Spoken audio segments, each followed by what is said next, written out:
बोलो श्री प्राणनाथ प्यारे की जय। बोलो श्री सतगुरु महाराज की जय। पन्ना धाम की जय। सर्व सुंदर साथ की जय। आप सभी सुंदर साथ जी के धाम हृदय में विराजमान शोभायमान राज रसिक छबीले लाल प्राण प्रियतम आपके नूरी कोमल चरणार विंद में कोटान कोट प्रणाम जी। आइए सुंदर साथ जी, आज हमारी प्यारी सखी सीमा गोयल जी के हृदय की मीठी बत्तियां, उनके जीवन के प्यारे अनुभव, उन्हीं की जबानी आइए सुनते हैं। सीमा दीदी, आपका बहुत बहुत स्वागत, चरणों में कोटि कोटि प्रणाम जी। तो पहला प्रश्न आपसे वही, आप सुंदर साथ परिवार में किस प्रकार शामिल हुए? प्रणाम जी। प्रणाम जी दीदी। मैं जन्म से तो प्रणामी नहीं हूँ, मेरी शादी मुझे प्रणामी परिवार मिला दीदी। शादी से पहले तो मैं वैष्णव परिवार में ही थी।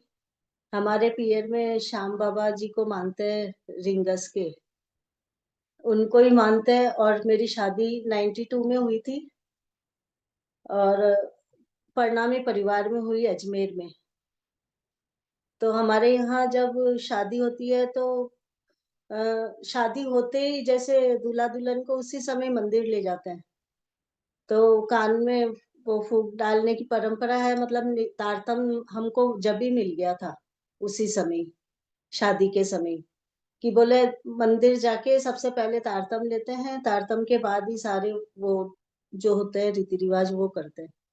तो हमको तो शादी के जस्ट बाद ही तारतम मिल गया था। जब मैं मंदिर गई तो मैंने देखा कि ये कैसी सेवा पूजा है, मेरे को तो कुछ भी समझ में नहीं आया, क्योंकि पहली बार ये धर्म के बारे में जाना। मंदिर भी पहली बार ही देखा था मैंने कि कैसा मंदिर है, यहाँ पे तो मूर्ति नहीं है, यहाँ पे तो सिर्फ मुकुट और बांसुरी है, कैसी सेवा पूजा है। और एक दिल में जब से प्रश्न उठता रहता था, ये क्या है, इसमें काय की पूजा होती है, ये कैसा धर्म है।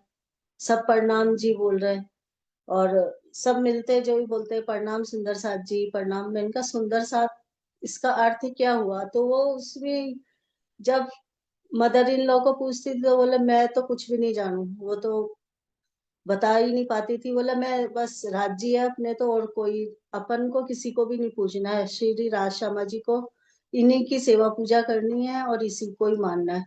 अब तुम पहले जो शिव जी मानते, जो भी मानते थे ना, अब छोड़ दो सब, अब कुछ नहीं मानना अपने को। तो मन में एक इतना गहरा सवाल होता था कि अब क्या करूं, किससे पूछूं। अब मम्मी भी हमारे इतना नहीं जानती थी, वो बता भी नहीं पाती थी। और घर में सेवा पूजा भी पधराई भी नहीं थी, सिर्फ राज्य की एक फोटो सी थी। तो मैं अब उसको देखती रहती, मैंने कहा इसमें है क्या, इसमें क्या सेवा पूजा। सेवा पूजा भी बोलते थे तो मुझे कुछ समझ में नहीं आती थी कि ये क्या बोल रहे हैं, कुछ भी समझ में नहीं आती। तो फिर धीरे धीरे मन में चाहत बढ़ती गई कि ये कैसे होएगा। तो मंदिर जाने का भी हमको तो मौका बहुत कम मिलता था। जैसे नई नई बहू, आजकल तो बहुत रीति रिवाज बदल गए। इतने पहले तो बहुओं को ऐसे निकालते भी नहीं थे, और सिर ढकना और घूंघट में रहना, ये ऐसे थोड़ा थोड़ा बहुत उस समय था। तो अब मैं बोल भी नहीं सकती थी कि भाई मैं मंदिर जाऊं, मुझे देखना है, मुझे पुजारी जी से पूछना है।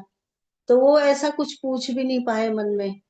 तो ये उथल बुन होती रहती थी, होती रहती थी। फिर थोड़ा ऐसे समय बीतता गया, समय बीतता गया, फिर मैं भी हो गई कि होगा अपने को क्या जानना, मस्त रहो, होएगा जैसे देखेंगे। तो फिर ये जब से कोरोना आया ना, जब से तो मन में इतनी अच्छी भावना आ गई कि नहीं, अब तो बस मुझे राज्य को पूरा अच्छी तरह से ही जानना है। मैंने अपने घर में राज्य की पधरावनी करी थी सन 16 में, तब मंदिर वगैरह भी जाने लग गई थी पूरा। तो पुजारी जी से भी अच्छी बातचीत हो जाती थी, मन में ऐसी लगन रहती थी झट झट काम निपेट लेती हूँ काम घर का। और फिर आज तो मंदिर जाऊंगी, आज मार्केट जाना, तो बाजार जाने के बहाने ढूंढती रहती थी मैं। मार्केट का काम जरा सा फटाफट कंप्लीट करके पुजारी जी के पास चल जाती थी, मैं फोन कर देती थी कि मैं आऊंगी, तो आप है ना मंदिर बंद मत करना, पट बंद मत करना। तो वो पर्दा तो लगा देते थे, लेकिन मैं पुजारी जी से बातें करती रहती थी कि भाई क्या करना है अपने को, कैसे होती है। फिर मन में ऐसी आ गई कि मैं क्यों नहीं स्वरूप अपने घर में स्वरूप साहब लाऊं, क्यों नहीं पधरावनी करूं। तो पुजारी जी ने बोला भाभी आप लिए ये अपन कर देंगे। तो पंचमी वाले दिन मेरे राज्य की पधरावनी हुई। मंदिर में इतना काम रहता है हमारे यहाँ पे, अजमेर में पारिवारिक मंदिर ही है। तो जब राज्य की 30 चौथ पंचमी आती है ना, तब यहाँ पे क्या अखंड पारायण बैठता है। तो हम दिन में तो हम लेडीज लेडीज सारा पाठ पढ़ती है, मतलब एक भी समय खाली नहीं रहता है, मंदिर कुछ ना कुछ रहता है। तो वो बातें करने का बहुत मौका पड़ जाता है कि हमको राज्य की बातें करनी है, हमको ऐसा करना है, हमको ऐसा करना है। तो मन में इतनी लगन हो गई कि नहीं, अब तो धाम धनी के अलावा अपना कोई है ही नहीं। मुझे तो अब बस लगन धनी जी से ही लगानी है, अपने पिया जी के अलावा अपना कोई है ही नहीं। जैसे ही अपने अपना ध्यान अपना पति रखता है, तो वो तो मेरे धाम धनी है, वो तो बहुत ध्यान रखेंगे मेरा। अपना पति जितना ध्यान रखता है, ये तो सांसारिक पति है। मेरे प्राण पिया तो कितना कितना सखियों को कितना विचलित हो रहे हैं वो देखने के लिए, और अपन यहाँ पे क्या कर रहे हैं उनके बगैर। तो मन में यही लगन रहती थी। फिर मैंने राज्य की पधरावनी करी, बहुत खुशी आई। फिर खूब मन में यही थी, आज ये हमारे घर राज पधारे, आज ये हमारे घर राज पधारे। ये कर करके मैंने पूरा आंगन सजाया फूलों से, और खूब अच्छी तरह से पधरावनी करी राज्य की। फिर हमारी मदर इन लॉ भी खुश थी। डरते डरते तो मैंने मम्मी से पूछा था कि मम्मी पधरावनी कर लूं क्या, तो बोला था से हुआ तो करो, मेरे से तो नहीं होगा कुछ भी। फिर इनसे पूछा, बोला करो तुम, तो तुम्हारे जो मन में है वो। तो पधरावनी करके फिर 2-3 साल बाद ही कोरोना आ गया था। फिर मैंने पन्ना जी में अपने अखंड पारायण अब मतलब साप्ताहिक पारायण हुआ था। तो वो मैंने पहली बार पढ़ा, तारतम सागर। उस समय जब मंदिर में पढ़ते थे तो कभी कभी तो ऐसे लगता था ना, भाई अपनी तो बारी आएगी जब भी अपन पढ़ेंगे। 100 चौपाई पढ़ ली, 200 पढ़ ली, तो मुझे शब्दों से बिल्कुल भी पहचान नहीं हुई। मुझे ऐसे लगता ये क्या शब्द है, मेरे तो कुछ समझ ही नहीं आ रहा। फिर मैंने वो साप्ताहिक पारायण पूर्णाहुति करी, तो उसमें मेरे को इतना अच्छा लगा, फिर मैं नियमित रह गई। और अब हमारे अजमेर में हमने ऐसे कर रखा है कि पहले तो हम 1 महीने में पूरा पारायण पढ़ते थे। हम 10, 12, 15 सुंदर साथ हो जाते हैं, तो हर महीने पारायण पूरा करते हैं। फिर उनसे शब्दों से, पारायण शब्दों से और वाणी से इतना प्रेम हो गया, अब तो छूटती नहीं है। फिर हम स्वामी जी का टीका लेके आए, तो अब हम टीका भी पढ़ रहे हैं। तो अभी हम इतना डूबे हुए तो नहीं है वाणी में, लेकिन अब वो पूरी कोशिश कर रहे हैं कि हम पूरे शब्दों से जान पहचान करें, और इतना डूब जाए वाणी में कि बस अब तो बस राज्य के अलावा और कुछ ही नहीं है। धनी तू ही हमारा हाथ पकड़ना, अपने चरणों विच हमको हमेशा ही रखना।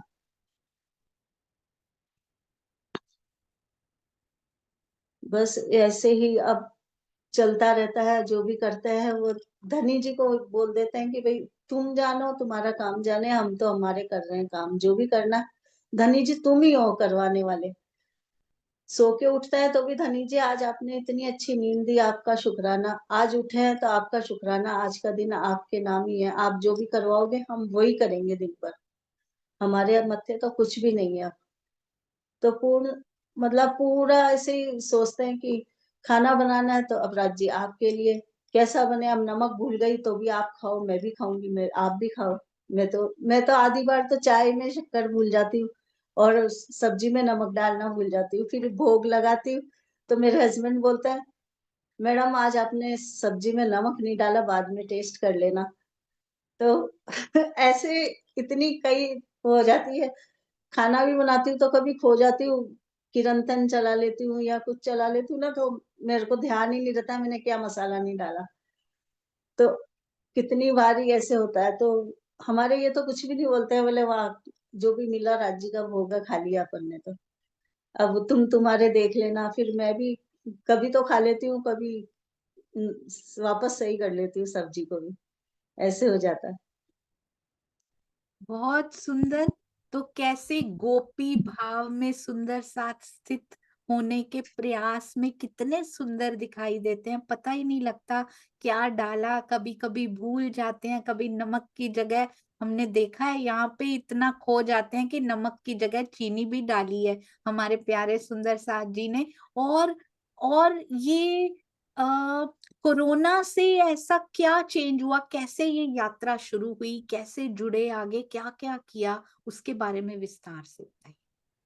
कोरोना में तो कोरोना में ही मेरे को तो सबसे अच्छा वो ही लगा, लेकिन उसमें जनहानि भी बहुत हुई थी। किसी के लिए तो ये अच्छा नहीं है, लेकिन मेरी आत्मा को जागृत करने के लिए तो कोरोना बहुत अच्छा है। मैंने भी अपने पिताजी को भी खोया उस समय। हमारे मतलब नंदोई जी है, उनका भी खोया, लेकिन मेरी आत्मा को जागृत करने के लिए तो मैं कोरोना का बहुत शुक्रिया देती हूँ। क्योंकि उस समय ना तो कहीं जाना, नहीं आना, तो वो 24 घंटे मतलब ऐसे लगता है कि राजी क्या ये घटना हो रही है, सबको सुखी रखो, ये सब।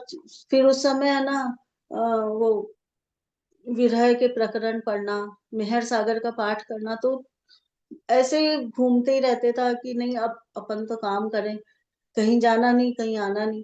तो वो अपने आप को व्यस्त करने के लिए हम राज्य से इतना जुड़ गए, सत्संग भी मन ही मन में ऐसे करने लग गए, भजन गाने लग गए।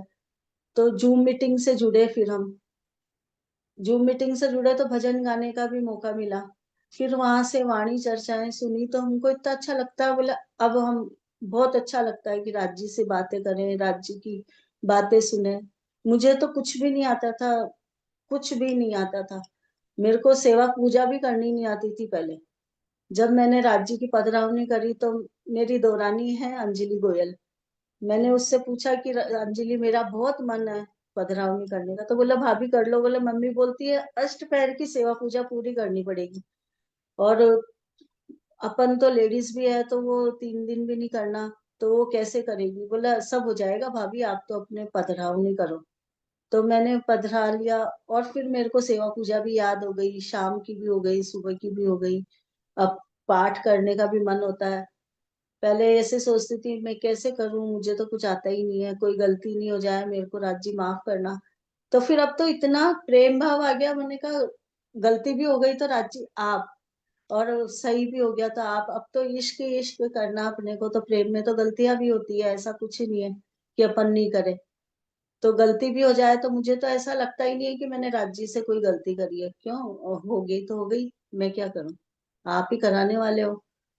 तो ऐसे मन में भाव आ जाता है ना, तो मुझे ऐसा कुछ लगता ही नहीं है कि मेरे राज्य की सेवा पूजा बहुत कठिन है। तो सेवा पूजा करते करते इतना प्रेम आ जाता है ना मन में, तो अब कहीं भी मन नहीं भटकता। अब तो बस राज्य का, और सबसे ज्यादा तो स्वामी जी का टीका पड़ रहा है ना दीदी, तब से हमको ऐसा लगता है कि बस अब सब कुछ मिल गया हमको, अब कहीं नहीं भटकना हमको। एक ठहराव सा आ गया कि अब तो बस इन्हीं का मंथन करना है, इन्हीं को पढ़ना है। और सरसावा भी गई थी मैं, तो सरसावा में भी हमको बहुत अच्छा लगा। हम रुके तो 2 दिन ही थे, लेकिन पहली बार गए तो अब की बार देखेंगे, राज्य का बुलावा आया, 7 दिन पूरे ही जाएंगे, पूरी सेवा देंगे। पहले तो ऐसे लगा क्या पता अपने को कैसा लगे, चले। और इन्होंने भी छुट्टी नहीं ली थी, तो अब तो मैंने बोल दिया आप छुट्टी बचा के रखना, 7 दिन अपने को उधर ही चलना है।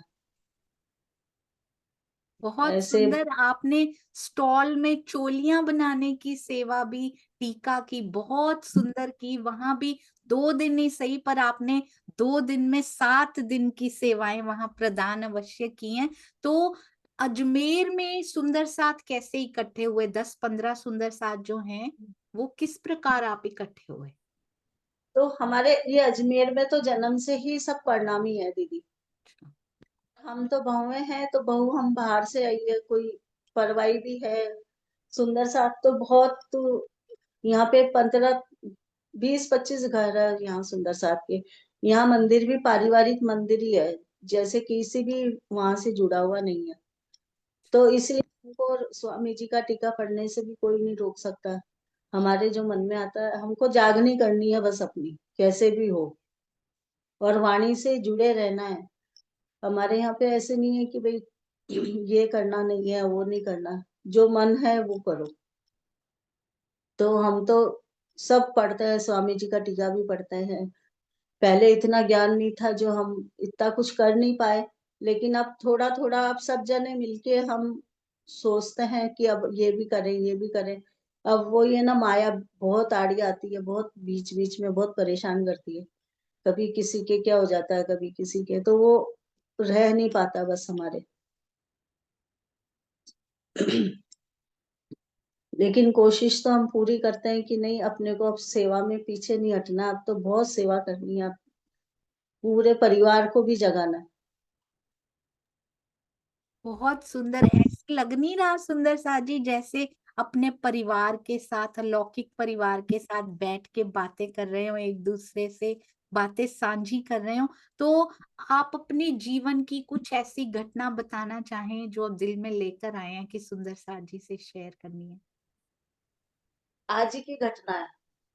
तो जैसे ही मेरे पास शांता दीदी का फोन आया कि सीमा जी आप मीठी बत्तियां में आएंगे, मैंने कहा, उस समय तो मैंने खुशी खुशी से एकदम हाँ भर दी। मैंने कहा अरे मैं कैसे आऊंगी, इनका ड्यूटी जाने का टाइम रहता है, मैं 1 घंटा कैसे बैठूंगी, नाश्ता भी बनाना पड़ता है, इतना सुबह सुबह इतना काम रहता है। तो राज जी ने ऐसा करा, आज उनकी ड्यूटी जयपुर लगा दी। तो आज वो सुबह 5:45 वाली ट्रेन से जयपुर गए, तो मैं फ्री हो गई। तो राज जी कितना सखियों का ध्यान रखते हैं, अपनी अंगनाओं का कितना ध्यान रखते हैं। तो ये बात देख के मुझे इतना अच्छा लगता है कि जैसा मैं चाहती हूँ वैसे कभी कभी हो भी जाता है। मैंने कहा इनको नाश्ता नहीं कराऊं तो मन दुखी होता है कि आज ये भूखे चले गए, नाश्ता नहीं कर पाए।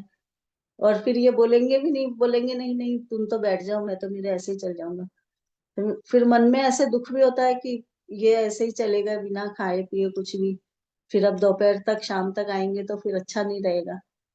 तो आज राज जी ने बोला कि चलो इनको आज ड्यूटी जयपुरी लगा देते हैं, तो वो जयपुरी गए। ये कितनी सुंदर बात है कि इनकी मीठी बत्तियां में इनके ये हैं साथ में। तो उनका नाम क्या है, भैया का नाम क्या है? घनश्याम गोयल। घनश्याम गोयल जी साथ में, चाहे मीठी बत्तियां में इस समय दिखाई नहीं दे रहे पर इनकी बत्तियों में हर एक बात में है। और वैसे ये प्रश्न पूछना ही नहीं बनता अब, पर मैं फिर भी आपसे पूछ रही हूँ क्योंकि और सुनना है। पता लग रहा है आपकी बातों से घर वालों का कितना सहयोग मिलता है। पूरा सहयोग मिलता है दीदी, बच्चे भी। जैसे मैं बहुत गुस्सा हो जाती हूँ, काम से बहुत थक जाती हूँ ना, मम्मी अब आप अकेले बैठ जाओ, अब आप अब, क्योंकि मुझे ऐसा लगता है कि मैंने राज्य का नाम ही नहीं लिया, आज दिन भर क्या काम ही काम में, माया ही माया में लूटी रही, बैठी रही। तो बच्चे खुद ही बोल देते हैं मम्मी आप बैठ जाओ, आप कुछ नहीं करना, छोड़ दो आप काम। तो वो मैं फिर आधा घंटा भी एकांत में बैठ के अपने आप को आंखें बंद करके, बस मैं कुछ, मुझे दिखता भी नहीं है कुछ, ऐसा कुछ चितवनी नहीं लगती है, लेकिन मैं मन में बस राज्य भी करती रहती हूँ ना, तो मुझे बहुत सुकून मिल जाता है। फिर वापस एनर्जी आ जाती है काम करने की। तो फिर बच्चे देखते हैं, अब मम्मी के चेहरे पे खुशी आ गई, अब चलो, अच्छा मम्मी क्या करोगे, अब खाना बना रहे हो? बस फिर ऐसे ही हो जाता है दौर। तो देखा, गोपी को शांति कब मिलती है? जब वो कृष्ण से मिलकर आती है। हमारे सुंदर साथ को शांति कब मिलती है? जब वो एकांत में आधा घंटा बैठ जाते हैं। आगे वो आते हैं, उनसे बात होती है या नहीं, पर वन वे ट्रैफिक तो चलता ही है, इधर से तो कोशिश होती रहती है। जैसे ही तैयार हुए, पिया तैयार कर रहे हैं हमें, क्योंकि उनके दर्शन को सहन करना भी कोई आसान काम नहीं है। इस जीव के लिए, इस जीव को प्रिपेयर किया जा रहा है उनके दर्शनों के लिए। इतनी सुंदर। आप कुछ कहना चाह रहे हैं जी? बस यही है कि अब तो राज्य का दीदार हो जाए, इस माया के जो भी काम राज्य ने हमको दिया ना उससे निवृत्त हो जाए।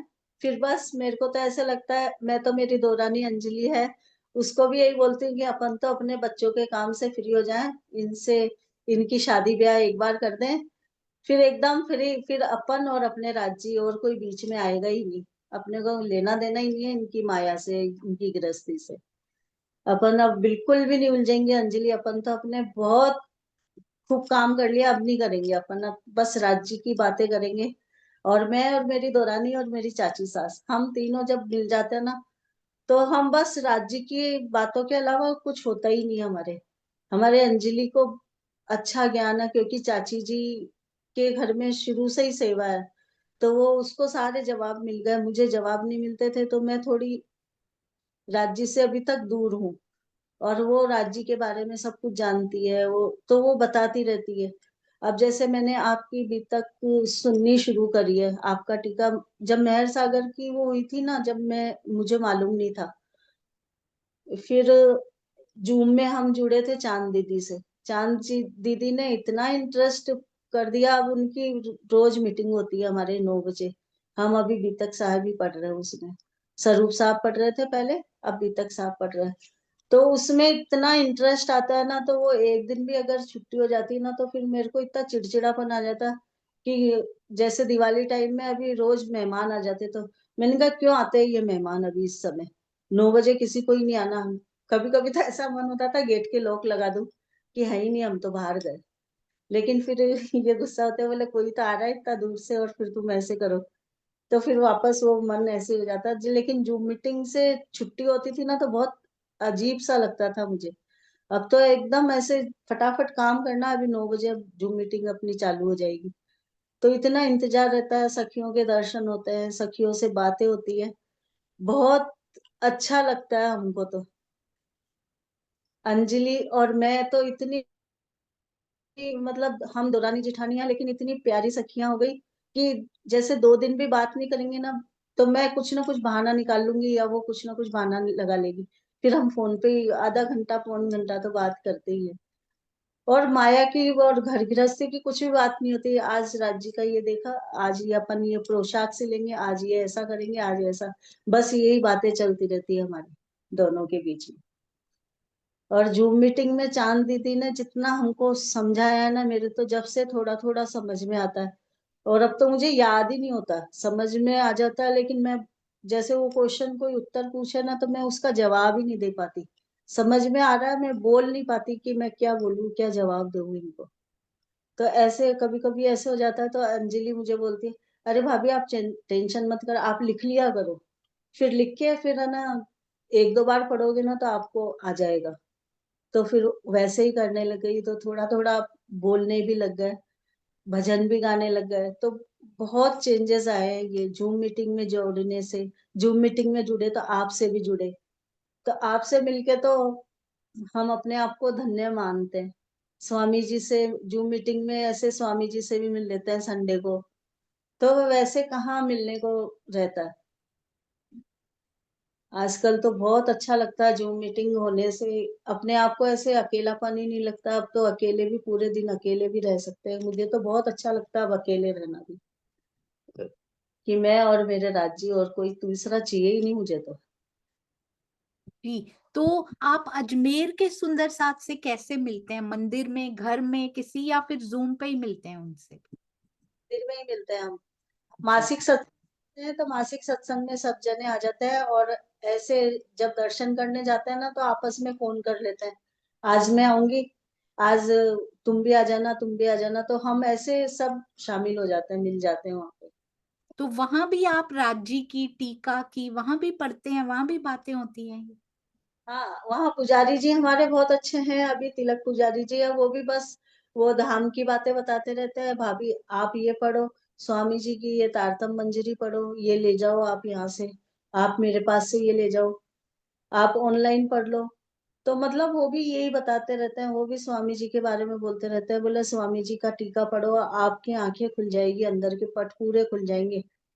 आप और टीका पढ़ो, स्वरूप ये करो, लेकिन है ना आप उसका मंथन भी करो।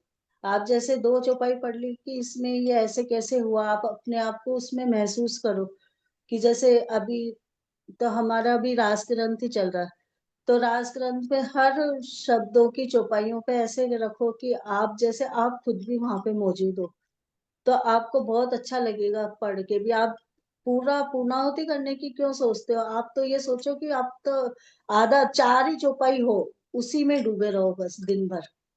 वो ऐसे ही बोलते हैं, तो हम अभी शुरू ही करा हमने अभी ऐसे, कि नहीं अपन तो करेंगे, जो भी सुंदर साथ मिल जाते हैं, अब सबके घर गृहस्थी भी रहती है, किसी के क्या हो जाता है बीच में, तो वो जैसे भी जो जो भी पढ़ना चाहता है हम वापस से वापस शुरू कर लेते हैं फिर वो।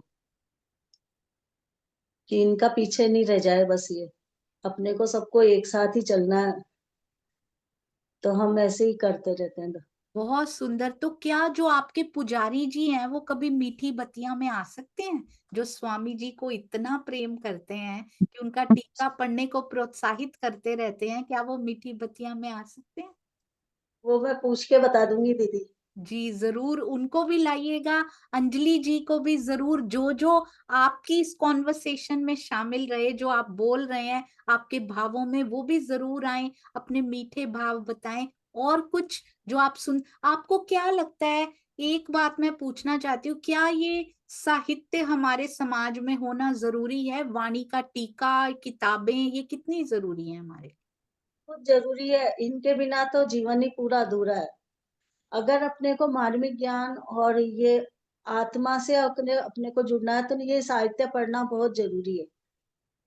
इनमें इनको पढ़कर तो ऐसे लगता है कि जैसे स्वामी जी कितना डूबते होंगे तब इनको ये शब्द मिलते होंगे। साक्षात उनके हृदय में तो धामधनी विराजमान है, या वो खुद ही विराजमान होकर ये सारा साहित्य उनसे लिखवा रहे हैं। आज वो कितनी समाज के लिए मेहनत कर रहे हैं, और अपन उनको पढ़ के अपन आगे नहीं बढ़े तो अपने को, अपन ब्रह्म आत्मा कहलाने के लायक ही नहीं, अपन तो ईश्वरीय सृष्टि और जीव सृष्टि रह जाएंगे। वो यहीं के रह के और यहीं के रह जाएंगे, अपन अपने परिवार में इस लोक के परिवार को ही पालते रह जाएंगे अपन। तो जब अपने को इतनी आगे बढ़ने का वो मिला है, तो अपने को बिल्कुल आगे बढ़ना चाहिए। अपने मन में पूरा पूर्ण विश्वास राज्य का रखे, और कोई समझे ना समझे, अपन अपने आप की जागनी करें पहले तो। मेरे बच्चे भी सुनते नहीं है, अब वो उनकी जॉब रहती है। अब शुरू में है ना, उनको इतनी शिक्षा मिल नहीं पाई क्योंकि मैं भी नहीं जानती थी कुछ। लेकिन अब मैं मेरे बच्चों को बोलती हूँ तुम्हारे बच्चे होंगे ना, तो मैं तो उनको अपने अनुसार पालूंगी उनको। तो बोलते हैं, हाँ आप देख लेना आप हमारे साथ कैसे रहोगे आप, इतनी कभी छोटू के जाओगे कभी मेरे पास आओगे तो कैसे आओगे आप तो एक ही हो ना। मैं इनका दोनों को शामिल रख लूंगी, बच्चों को मेरे पास ही रखूंगी, तुम तुम्हारे रहो अपने आप में मस्त। तो जब बचपन में जो सीख मिलती है ना, वो बड़े होकर बहुत अच्छा रहता है। और बड़े होके वो 100 सवाल मेरे से पूछते हैं तो मुझे पता ही नहीं रहता। और वो बोलते हैं मम्मी आप ग्रंथ पढ़ते हो, आपको इसमें क्या मिलता है? मुझे पहले मालूम ही नहीं था मुझे क्या मिलता है। मैं बता नहीं पाती मुझे कितनी आत्मिक आहार मुझे मिल रहा है। मेरे को भले से खाना मत दो, मेरे को ये पाठ पढ़ने को मिल जाए या मैं मोबाइल में भी पढ़ लूँ ना, तो मुझे बहुत अच्छा लगता है। अब उनको बच्चों को मैं नहीं समझा सकती थी कि भाई, और अब वो बच्चों के पास इतना टाइम ही नहीं रहता, तो अब वो थोड़ा फर्क पड़ जाता है इसमें। लेकिन राज्य सब अपने आप करेंगे, वो तो मैं तो इतना विश्वास है कि राज्य अपने आप बच्चों को भी अपने आप रंग में रंगेंगे, क्योंकि वो यहाँ की नींव है। अगर ये करेंगे तो आगे वाली आने वाली जनरेशन भी वही करेगी फिर। बिल्कुल सही कहा आपने। और पता है, हम जैसे जो बचपन से इस संप्रदाय में हैं, निजानंद में हैं, कृष्ण प्रणामी कहें, श्री निजानंद कहें, हम बचपन से हैं, पर चोट तभी लगी, हम भी राज्य को पधरा के उनको देवी देवता ही माने हुए थे, वही मांग रहे थे जो बाकी दुनिया देवी देवताओं से मांगती है। जाहिरी मेहर मांग मांग के हमने अपने आप को गलाया पड़ा था। पर जब चोट लगती है, जब वो क्षण आता है, तो कोई नहीं रोक सकता। तो बच्चों पर, या जब भी धनी जी ने उनका क्षण सोचा होगा, जरूर आएगा। बस हमें प्रयास करते रहना है, हमें साथ साथ प्रयास करना है। और पता नहीं कौन सी बात, मुझे ये पता है सुंदर साथ जी, 100वीं चोट से पत्थर टूटेगा, पर अगर 99 चोट हम लगाएंगे ही नहीं तो 100वीं आएगी कब? तो इसलिए वो हमें करते रहना है। वो प्रयास का नंबर कौन सा होगा वो पिया जी जानते हैं। पता नहीं, शायद अगला ही प्रयास हो जो सफल होने वाला हो। हमने ऐसे ही प्रयास करने। अति सुंदर। आप कुछ और बताना चाहें तो बता सकते हैं, और उसके बाद हम जयकारा लगाएंगे। प्रणाम जी। हाँ जी। अभी मेरे को मेरी दौरानी ने, मतलब अंजलि ने ही, अ, चर्चनी की वो सिखा रही थी मुझे। मेरे को कुछ समझ में नहीं आता है तो वो इतना अच्छी तरह से मुझे समझाती है, भाभी ऐसे नहीं। अब कभी कभी दिमाग चलता ही नहीं है मेरा, तो बिल्कुल भी मैं तो भूल जाती हूँ। तो बोला भाभी ये ऐसे नहीं, पहले अमृतवन आएगा जमुना जी, फिर अमृतवन, फिर दो वृक्ष, फिर 100 सीढ़ियां चढ़नी है। तो इसमें मेरे को इतना अच्छा लगता था। मैं तो बहुत शुक्र मानती हूँ राज्य का, बहुत शुक्राना कि मुझे ऐसे परिवार में भेजा उन्होंने, और मेरे को ऐसी दौरानी दी, छोटी बहन जैसी। तो वो मुझे इतना अच्छा समझाती है, हर चीज में कोई भी बात कर लो तो वो पूरा अच्छी तरह से समझाती है। जो चीज समझ में नहीं आती है तो वो इतना मतलब खुल के समझाती है, भले से उसका टाइम पूरा हो रहा है, उसके पास टाइम नहीं है, फिर भी वो कोई बात नहीं भाभी, ये काम अभी थोड़ी देर में कर लेंगे, पहले आप समझ लो। हम एक दूसरे के घर भी चले जाते हैं कि ये समझ में नहीं आया मेरे को, तू अच्छी तरह से समझा, वो आ जाती है, मैं चली जाती हूँ। तो ऐसे करके हम बस अब कोशिश तो यही कर रहे हैं कि राज्य इतनी मेहर करे कि बहुत अच्छा कुछ समझ में आए और अटल विश्वास रहे, और हमारा हाथ कभी राज्य नहीं छोड़े, उनके चरणों विच ही हम रहे हमेशा। अरे वाह। अच्छा, एक बात और मुझे आपसे पूछनी थी, सहयोगिता में बैठकर कैसा लगा, कैसा अनुभव रहा दीदी? सहयोगिता में बैठ के तो इतना डर लगता था ना, मुझे तो कुछ नहीं आता था त्रिधा लीला में। अब क्लास होती थी, वो बोलते थे, मैं तो लिख लिख के याद करती थी। मैंने कहा ये कैसा आएगा, ये राज्य का जोश, राज्य का आवेश, कृष्ण, ये जन्म। अब वो वो सोचती हूँ ना, तो वो बुक्स वगैरह भी देखती हूँ ना, तो इतनी हंसी आती है। मैंने कहा देखो कितनी लगन से अपन ने करा। वो समझ में नहीं आता, फिर मैं अंजलि को बोलती, अंजलि मेरे आज की क्लास समझ में नहीं आई, तू बता ना। तो वो फिर बताती वापस, वो पूरा अष्टावरण का वो चित्र बना के वो पूरा मुझे समझाती, भाभी ऐसे ऐसे ये ऐसे होएगा, इसमें ऐसे होगा। तो वो इतना अच्छा लगा ना। अब हम ऐसे ही चर्चनी का सीख रहे हैं आपस में। उसको तो बहुत आती है, वो तो 25 पक्ष के आसपास पहुंच गई, उसने तो बहुत सारा कर लिया, मैं तो अभी नहीं पहुंची। मैं तो प्रथम भूमि में ही अटकी पड़ी हूँ अभी, मैं तो अभी चली ही नहीं आगे। लेकिन मैं तो ऐसे चलना चाहती हूँ कि बस ये मैं ना भूलूं, और वो आगे का भले से मुझे नहीं आए, लेकिन मैं पीछे का भी नहीं भूलूं। तो ये पूरा दिमाग में और दिल में बैठना चाहिए, याद करने से कुछ नहीं होता, अपने दिल में बैठना चाहिए बस ये सब चीज। बिल्कुल कि सही। जब अच्छा, ये बताइए दीदी, सहयोगिता में बैठना चाहिए कि नहीं बैठना चाहिए, क्या फर्क पड़ता है उससे? बहुत आनंद आता है, अपन जवाब दे पाए या नहीं दे पाए कोई बात नहीं, लेकिन बैठते हैं ना तो चार बातें सीखते ही हैं। जैसे बहुत ना अच्छे के साथ बैठेंगे तो अच्छा आएगा। और तो अपन सहयोगिता में अपनी बातों में क्यों नहीं बैठे, अपने धाम की बातें हो रही है वहां पे, तो अपने को तो बैठना चाहिए। मैं आपकी मीटिंग में सुबह नहीं जुड़ पाती, मैं यूट्यूब पे बराबर रहती हूँ हमेशा, क्योंकि सुबह काम भी रहता है तो काम भी करती जाती हूँ, और यूट्यूब पे तो मैं हमेशा जुड़ी रहती हूँ। और सुबह नहीं जुड़ पाती तो दोपहर को देखती देखती जरूर हूँ। पर म्यूट हो गए। नहीं, मैं म्यूट नहीं हूं, मैं आपकी बातें सुन के म्यूट हो गई। इतनी सुंदर गोपी जैसी रहनी सुंदर साज जी की, हृदय हमेशा उधर ही लगा रहता है कि कब ये शरीर भी चिड़चिड़ा होने लगता है कि मैं आज मेरे धनी के पास बैठी नहीं। बहुत सुंदर, very simple, very beautiful, crystal clear और ऑनेस्ट, ये हमारे सुंदर साज जी की विशेषता रहती है। हमेशा क्लियर और ईमानदार, सारी बातें जस की तस बताते हैं, जैसे जैसे वो हुई, जैसे जैसे वो होती हैं। अति सुंदर। आपके चरणों में कोटान कोट प्रणाम। ये देखा कि जब वाणी मंथन से सुंदर साथ जुड़ जाता है तो कैसा बदल जाता है, कैसा बदलाव आता है। जब तक दिन में एक बार उसकी बांसुरी सुन नहीं लेता तब तक चैन नहीं आता, इस गोपी भाव को अंदर वो बैठने नहीं देता। ये आपसे सीखा। बहुत सुंदर। अजमेर के सभी सुंदर साथ जो वाणी मंथन करते हैं सबको प्रणाम। पुजारी जी को भी प्रणाम जो सुंदर साथ जी को वाणी मंथन के लिए प्रेरित करते हैं। प्रणाम जी दीदी।